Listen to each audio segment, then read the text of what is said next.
Greetings everyone and welcome to this video. This might be a little different than my other videos. First of all, I have learned how to use certain VTuber tools. I am not going to become a VTuber though. I'm just enjoying those because I don't like showing my face around the internet, and drawing every single expression is hard. I wanted to make this quick and I wanted to make this fluent. I made this Instagram post telling people to ask me about my experience with Asperger's syndrome, which is a kind of autism. It is labeled as high-functioning autism, but with that I do not mean that I am better than other people or better than other people with autism. It is just the way my therapist labels it. And sometimes I do feel very high-functioning, but other times I feel like I don't want to get out of bed. I do not function. I do not feel like functioning. Can I please get holidays from existence? Thank you. Just a few days of not existing. That would be a great relief. So, I hope I do not offend anyone by using this label. I think everyone with or without autism are worthy. However, there is a lot of stigma around this subject, and I want to fix that. I mean, I know I can't fix the world, but if the world can become a slightly better place before I'm gone, that would be amazing. So, to the few people who will actually watch this video, because I am not very popular and I do not intend to be, I hope you learn something from this. The most important thing, autism is not an illness. Many people think that it is an illness, but it is not an illness. I needed to say that. I really did need to say that. Autism is a difference in the development of neurons. When somebody is born, they have neurons ready for everything. And as they grow, the neurons they are not going to use are removed, and the neurons that they are going to use are developed. However, what marks the difference between neurodivergent and neurotypical, or more like in this case, autistic and neurotypical, is that the neurons that are supposed to be removed, some of them are not, and some of the neurons that are supposed to stay are removed. With that, I'm not saying that we are wrong. We are just different. And that difference is okay. That difference is cool. Everyone should be different from each other. Imagine a society made of clones. Ugh. So, those are the basics of autism. It is not an illness, it is a difference of the development of neurons, and since we are different, we should be understood as such. We do not fit in the pre-established schemes of society, but we are valid. Society is built for a certain kind of people, and whatever doesn't fit is labeled as wrong. I'm calling you out, ableists, or however you pronounce that. But actually, autism is one of the proofs that difference does not mean wrong. Difference just means difference. And in this video, I am going to answer questions about my experience with autism. I cannot speak about autism as a whole because it is a huge spectrum, and because everyone will have their own symptoms and their own experience. Here I am talking about mine. So I hope you enjoy and I hope you learn something from this. And thank you so much in advance for watching. I would also like to make a little correction. When I use the word symptoms, as I said, I don't mean it is an illness. By symptoms, I mean traits, ways of being, features. First question. Blue Bell asks, what is the worst stereotype or comment you've heard about it or someone said to you? Well, first of all, I was very scandalized when I saw somebody in the internet saying that somebody else had asked her, were you potty trained? Like, really? Autism is not the same thing as bowel incontinence. We're not children who are just learning to use the toilet for the first time. Come on.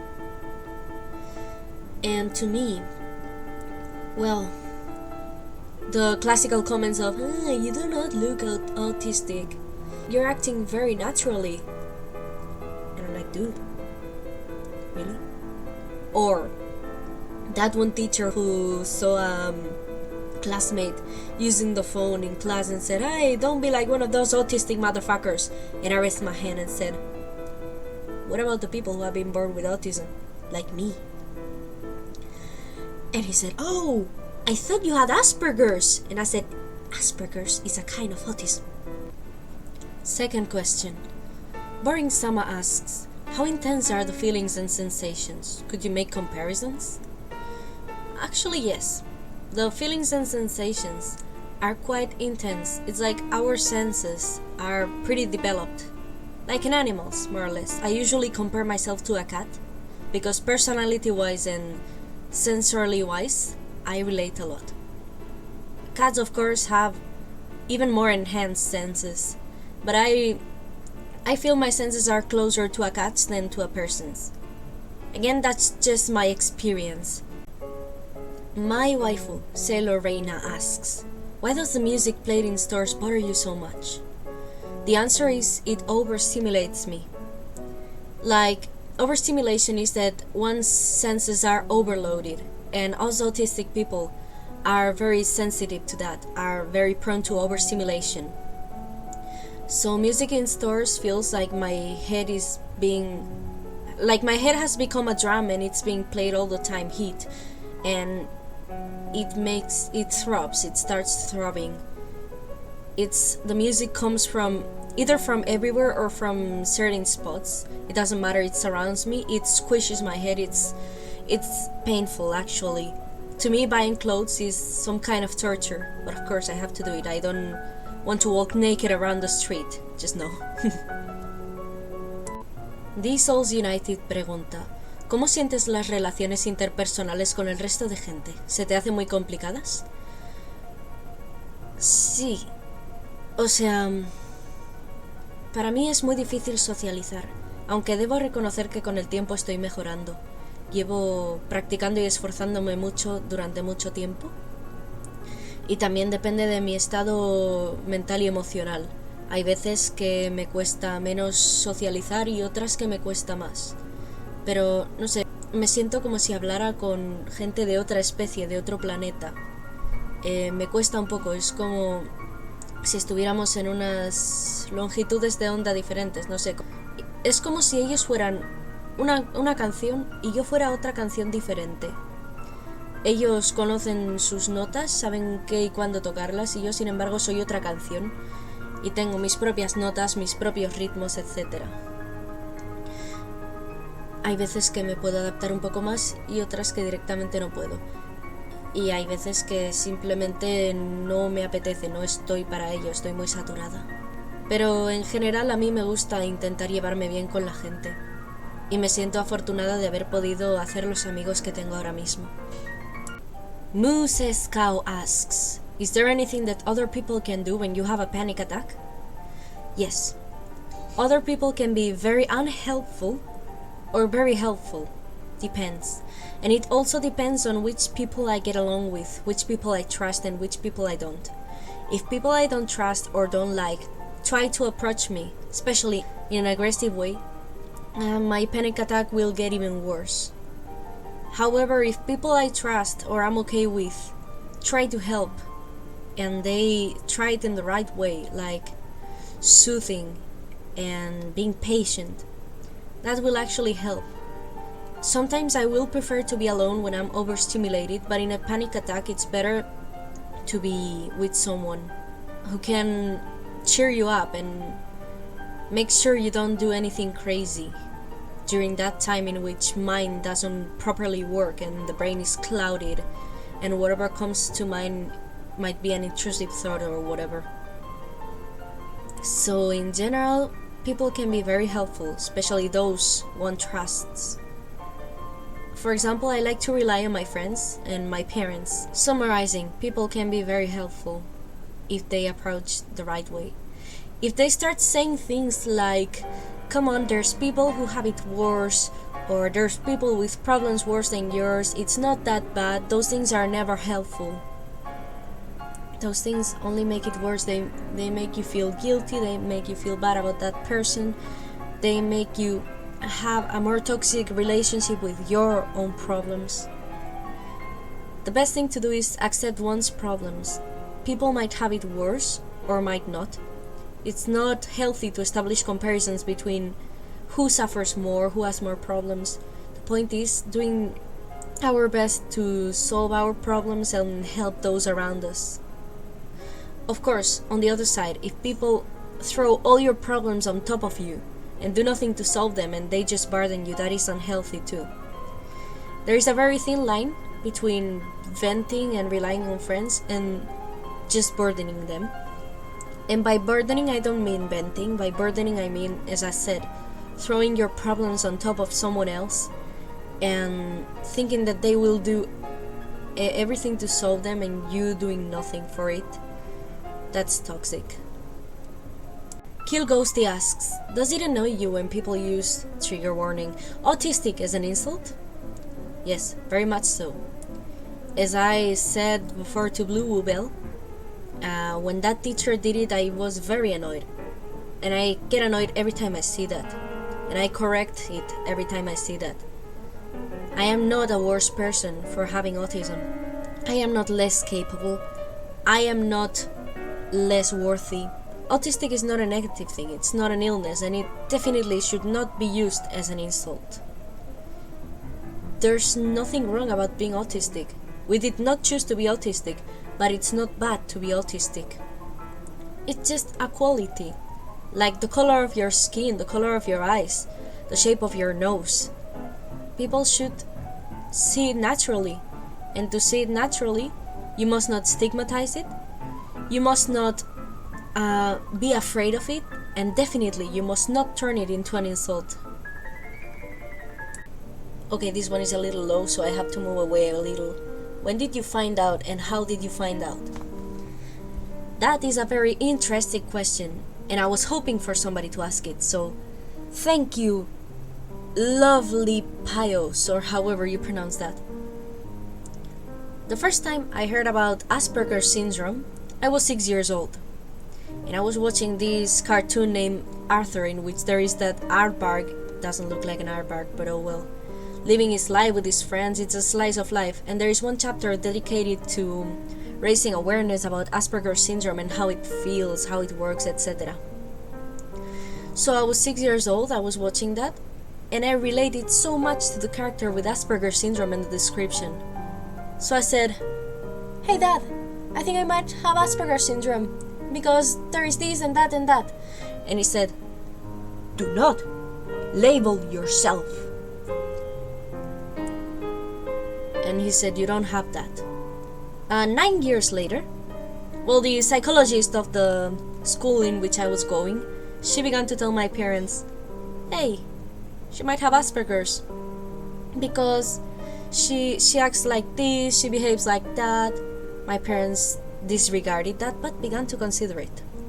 1 year later, in the art school I joined, Masana, in which I did artistic bachelor, more and more teachers began to tell my parents that I might have Asperger's, so eventually they arranged a meeting with the woman who became my therapist, and she still is my therapist, and she made the official diagnosis, and indeed I do have Asperger's syndrome. So what do you know, 6 years old me was right. Took them a while to figure out. Maybe because of the stigma there was around it, and my parents being afraid that I would label myself and say I have this and that and reduce myself to those labels, but actually knowing that I have Asperger's syndrome is very helpful towards knowing myself and understanding myself, and thus leading people to know and understand myself too, and my behavior, and understand that I do not do things to call attention. I do not mean anything wrong towards anybody. I'm this way. That's who I am, and that's okay. And I'm proud of who I am, not because I think that I'm better than the others, but because I think that I'm just as worthy and just as good. Everybody should be proud of who they are, for as long as they do not hurt people or animals deliberately. That's what I think, at least. Blue Bubble again. By the way, thank you, Blue Bubble, for having uploaded these posts to your stories, so then more people could see it and ask. Blue Bubble asks, how long did it take to get the diagnosis? Well, depends if you mean how long did it take the whole process, or just how long did it take from when I got the test to when I got the results. I already said how long it took for us to finally get around to doing the tests. I got 2 tests. First, one IQ test with several challenges: mathematics, culture, history, movement, vision. They also gave me little pictures and I had to put them in order according to how I thought they would form a coherent story. They made me do puzzles, they made me... yeah. Now, the second test was a mere conversation about how I saw the world, how I understood things, how I perceived emotions, a bit about myself. I just had to talk about myself. And it only took a few days to get the results after that. I don't remember how many, but as far as I remember, it wasn't too long. Another little correction. I did have 2 tests, as I said, but I forgot to mention that previously, and for a long time, my parents had to speak to the psychologist as well and explain what they had observed on me since I was a child, my experiences, how I had developed myself, etc. Lilita A, 10, pregunta: ¿cómo te sientes en relación al autismo? Perdón si no lo he acabado de entender. No pasa nada, para eso estamos. ¿Cómo me siento hacia el autismo? Pues... a ver, yo tengo autismo, como es obvio en este vídeo. Es una cualidad, como ya he dicho, entonces... me siento bastante neutral. Es como decir, ¿cómo te sientes hacia el color de piel de la gente? ¿Cómo te sientes hacia... yo qué sé, la largura de los dedos de la gente, la forma de las manos de la gente, la forma de las orejas de la gente o de la nariz de la gente, el color de ojos de la gente, ¿sabes? Simplemente es una diversidad, hay que aceptarla como tal. Abby Grace asks, I know autism is very similar to OCD, but I'm not completely sure in which ways. We'll be doing more research tonight. Were you ever assumed to have OCD or another disorder similar? I mean... not every person with autism has OCD, but as far as I know, OCD is one of the common symptoms of autism. Right now, I barely have any, but as a kid I did have OCD. It was triggered during times of stress, especially because of school. But yeah, I did have OCD, and now sometimes I do show a little bit of it still, but not too much. Ground Print asks, on a scale from 1 to 10, how hard is it for you to express or identify your emotions on a daily basis? This one is a very good question too, because people with autism usually have trouble with those things. But as I said, not everyone has the same symptoms, and thankfully it's one of the symptoms that I do not have. My psychologist even says that I am better at identifying and expressing my emotions than a regular autistic person, and even better than a regular neurotypical person. Sometimes I do have trouble expressing them, but not because I cannot identify them. It's more that if I don't trust the person, I don't want to mess up, or I just don't want to show my emotions to them. I don't want to show myself vulnerable. I don't really like showing my emotions. Usually I present myself pretty unexpressively and stone-faced, but when I trust somebody, I do express my emotions. I do express them very freely and very clearly. In fact, some years ago I was in group therapy with other people with autism, and I actually helped them express themselves, since I could express myself, but I could also understand their position. I was like a bridge between the, the therapists in there and the people with autism, and that's something that makes me very proud. Oh wow, this one is long. Jeveni Palvak, sorry if I mispronounced it, it's very difficult, asks, is it hard to find friends who will understand you? I'm sorry if this question hits home or is offensive, it's not my intention. I'm only wondering if when you do something inappropriate, do people just assume you're rude or crude and distance themselves? I will be answering this question step by step. It's hard to find people to understand me, yes. But slowly as I grow up and people grows up and becomes more mature, it's becoming slowly easier. It'll never be fully easy, but it's becoming easier for people to understand me and for me to find people who understand me. And as a kid, I didn't have many friends. As a kid, I only had like 2 friends. Sometimes I felt very lonely, but eventually I began to make more friends, and now I have a tiny group of friends that make me feel at home, and it's very nice. And don't worry, this question is not offensive. When making this post, I was ready to face questions that would hit home, as you say, so that's okay. And if people assume that I'm rude or crude and distance themselves, well, when I introduce myself, I usually say, greetings, I am Umbra Nigra, incarnation of darkness. You may call me Nigra. I have Asperger's syndrome, which is a kind of autism, and I do not mean anything wrong. My intentions will never be bad. I just want to get along with everyone, but I am who I am and the way I am. So if I ever do something that you might not understand, please remember that I am not doing it with bad intentions. That works pretty well. I mean, of course, sometimes I do have arguments with people. Sometimes our interests or attitudes might have collided. Especially if I found somebody who is very proud and stubborn like myself. But usually it goes well. Of course, it's still hard for me to get along with people. And sometimes people feel that I am a very interesting person, but then they lose interest or are like, ooh, okay, I don't want this no more. That's understandable, I guess. I just hope they handle it in the right way instead of just teaching me out of the blue.